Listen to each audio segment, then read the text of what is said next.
እናቶቻችን ውድ ናቸው። እኛ የምናውቃቸው እናቶቻችን ውድ ናቸው። ሲዳሩ ተለምነው እናቶች እንዲሁ ሙሽራይቱን ለማየት ገጠር ስናድግ ቁልፍ ከፍለን ነው የምናያቸው።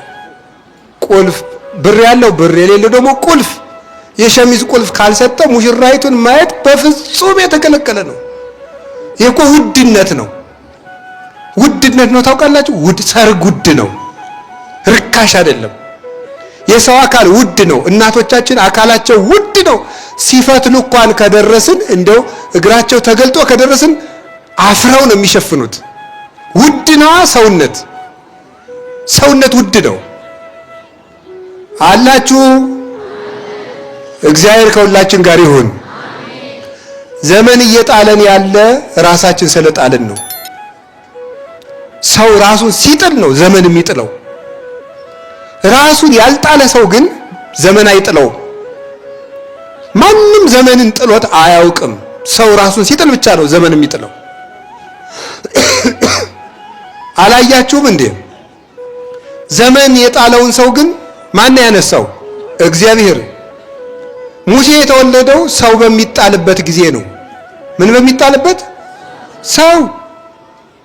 ሰው በሚጣልበት፣ ወንድ በተወለደ ቁጥር በሚጣልበት ዘመን ተወለደ። እናት አባቱ ግን ዘመን የማይጥለው ሃይማኖት አላቸው።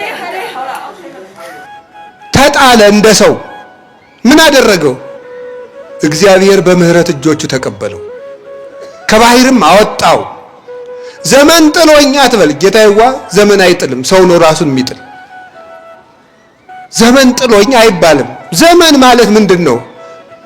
ዘመን ማለት እኮ ሰዓት ነው። ሰዓትም ጭንቅላት አለው የሚጥልህ? አንድ ሰዓት ነው? 2 ሰዓት ነው የጣለህ? መስከረም ነው የጣለህ? ጥቅምት? ማን የጣለ? ጨረቃ ነው የጣለ? ፀሐይ፣ ከዋክብት? ራሳችን ነው የጣልን። ራሱን ላልጣለ ሰው ዘመናውያን በሰለጠኑበት ወይም በዘመን የነገሱ በዘመን የተመቻቸው ሰዎች ክፉ በሚሰሩበት ሰዓት እንኳን እግዚአብሔር በእሳትና በአውሎ መካከል መንገድ አለው የተባለ ለዚህ ነው። ክፉ ሰዎች በበዙበት ዘመንም ማለፍ ይቻላል። መከራው ራስን መጣል ነው። አንድ ጸሐፊ የተናገረውን ልንገራችሁ።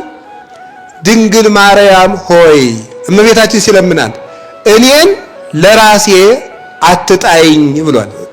እስኪ በሉ ሁላችሁ ድንግል ማርያም ሆይ በሉ። እኔን ለራሴ አትጣይኝ። ለምን? ራሴን ሙስለማ ለራሴ አልሆንም ነው። እኔ ለራሴ አሳልፈሽ አትስጭኝ፣ እኔ ለራሴ ክፉ ነኝ ነው። ዘመዶች፣ ለሰው ተላልፎ ከመሰጠት በላይ የራስ ባሪያ መሆን ክፉ ነው። ራስን እንዳለማሸነፍ ያለ ባርነት የለም። ከራሱ ነፃ የወጣ ሰው ማንም በሱ ላይ ባሪያ መሆን አይቻለው። ሰው ከራሱ ነፃ ሲሆን የእግዚአብሔር እጅ በሱ ላይ ይሰራል። ስለዚህ በራሳችን ላይ ዋጋ ይኖረን። ልንገራችሁ፣ ዋጋ ያላቸው ሰዎች ተወርውረው እንኳን ቢሆን ይወጣሉ። ቅዱስ ጎርጎርዮስ ዘአርማንያ የሚባለው አባት ንጉሱ ዘመን ተመቸው፣ ክርስቲያኖችን ይጠላል። ጎርጎርዮስን ወስዶ ገደል ውስጥ ወረወረው። ሲወረውረውሳ ዋጋ ያለው የእግዚአብሔር ገንዘብ ነው። እግዚአብሔር ምን ብሎ ነበረ? ሀባሃሎ መዝገብክሙ ወየ የህሉ ልብክሙ፣ ገንዘባችሁ ባለበት ልባችሁ በዚያ ይኖራል ብሎ ነበረ ጌታ ሲነግረን። ገንዘባችሁ ባለበት ልባችሁ በዚያ ይኖራል ማቴዎስ ወንጌል ምዕራፍ 6 ላይ። ይሄ ስለዚህ ምንድን ነው? ጎርጎርዮስ የእግዚአብሔር ውድ ገንዘብ ነው። ውድ ሰውነት ያለው በኃጢአት በድንቁርና በክደት ያረከሰ ውድ ሰው ነው። የእግዚአብሔር ገንዘብ ውድ ገንዘብ ተወርውሮ ይጠላል እንዴ? የለም። ወርውሮ ሲጠው ምን አለ? አንዲት ድሃ ሴት እንድታየው አደረገ። ለ15 ዓመታት ያክል ከጉድጓድ ውስጥ ስንቅ በገመድ እያቀበለችው ሲመገብ ኖረ። ከዚያስ እግዚአብሔር ይህንን ውድ ወርቁን ከዚያ ጉድጓድ ሊያወጣው ፈለገ። እግዚአብሔር ንጉሱ አበደ፣ አይምሮውን አጣ። መፍትሄ ሲያጡ እግዚአብሔር በሕልም ለእህቱ ተገልጾ ገደል የወረወረውን ጎርጎርዮስን ካላወጣችሁ ወንድምሽ አይድንም ማለት። እግዚአብሔርም እነዚያም ሰዎች ገመድ ልከው ጎርጎርዮስን አውጥተው በፈረስ ጭነው ታጥቦ ልብሰ ተክህኖውን ለብሶ ልብ በሉ ያንን አውሬ ሆኖ የነበረ ንጉሥ ፈወሰው። ለጳጳስነትም በቃ። ወርቅ ጭቃ ውስጥ ቢጣልም ጭቃው ተጠርጎ ራስ ላይ ጌጥ ሆኖ ይወጣል፣ ዘውድ ይሆናል። ንጉሥ ጥሎት የነበረውን ጎርጎርዮስ እግዚአብሔር አንስቶ ጳጳስ አደረገው። መሬት ውስጥ የሆነ ዋጋ ያለው ሰው ቢደበቅም እንኳን ቦታው ላይ መጥቶ ይከብራል። ቅዱስ ኤጲፋኒዎስ የሚባለው የቤተ ክርስቲያን አባት እኔ ጳጳስ መሆን አይገባኝም አልመጥንም ብሎ ባቄላ መካከል ቢሸሸግ ምን እናደርጋለን ብለው ጠፍቷቸው ቁጭ ሲሉ አህያ ጠፍቷቸው ሲፈልጉ አህያው ሄዶ ኤጲፋኒዎስ ከገባበት ባቄላ አዝመራ ገባ። ሊያስወጡ ሲገቡ ኤጲፋኒዎስ እዚህ ያለ ማንን እንፈልጋለን? አስረው ሾሙት። አስረው ወስደው ዋጋ ያለን ሰው ከሆነ ራሳችንን ብንደብቅ መቼም ቢሆን ጠፍተን አንቀርም። እትክል ተከብቶ ሀገር እንተ ታንጸት መልዕልተ ደብር እያቱ ማይቶ ተከማያን ብርዋታ የተከፈረ አላ ያነብርዋ ዲበ ተቀዋማ ወታበር ለኩሉ እንቅብ ሊደፉባት መብራት አያበሩም። መቅረዝን በቦታዋ አስቀምጠው ለቤቱ ሁሉ እንድታበር ያደርጓታል እንጂ ብሏል። የማቴዎስ ወንጌል ምዕራፍ 5 ቁጥር 17 ላይ ጌታ ሲናገር ክብር ያለው ሰው ራሱን ቢደብቅ ተደብቆ አይቀርም። ክብር የሌለው ሰው ደግሞ አለሁ አለሁ ቢል መልሶ ይደበቃል። የኛ ገርገበሬ ሊቁ ብሎ የለ ሲተርት ወቁኝ ወቁኝ። አይ የኢትዮጵያ ገበሬ እኮ ከዚህ ዘመን ፒኤችዲ ይሻላል። ማምላክን እንደው በደንብ ነው የሚሻለው። ባለ ፒኤችዲዎች ይቅር በሉኝ፣ ለስብከት ያህል ነው። ሊቅ ናችሁ፣ ግድ የለም ሊቅ ናችሁ። ማስተርሶችም ሊቅ ናችሁ፣ ዲግሪዎችም ሊቅ ናችሁ። በቃ ሊቅ ናችሁ በሏቸው አንድ ጊዜ።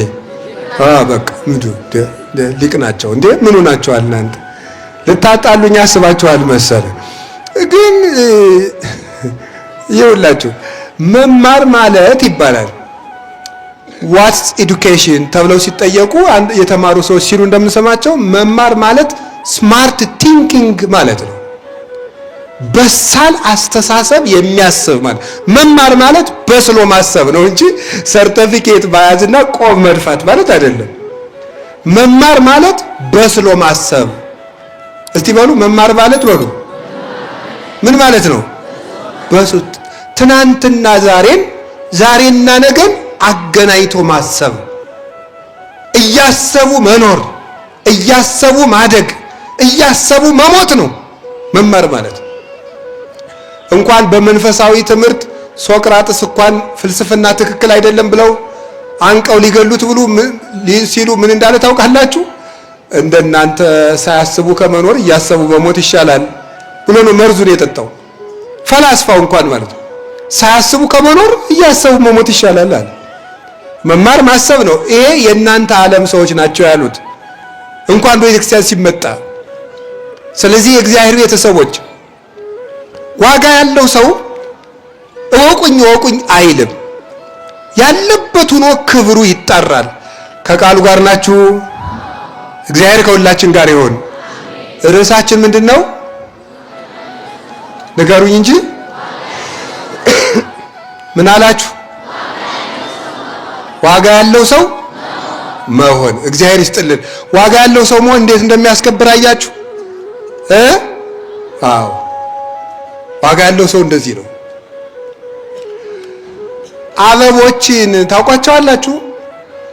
አበቦች ስለ አበባነታቸው ማስታወቂያ በንቦች ሰፈር አስነግረው አይደለም ንቦችም የሄዱት። ንቦች የአበባ ትምህርት አያውቁም። አበባ ማለት ምናምን ኦክሲጅን ያለበት ምንድን ያለው ብትለው ንብ አይሰማም። ዞሮ ግን አበባ ዋጋ ያለው ነገር እንደሆነ ያውቃሉ ነው ጉዳዩ። እሱ ነው ዋጋ ስላለው አበባ ዝም ብሎ ንብን ከቀፎዋ ግልብጥ አድርጎ አስወጥቶ ይጠራታል። ዋጋ አለው አበባ።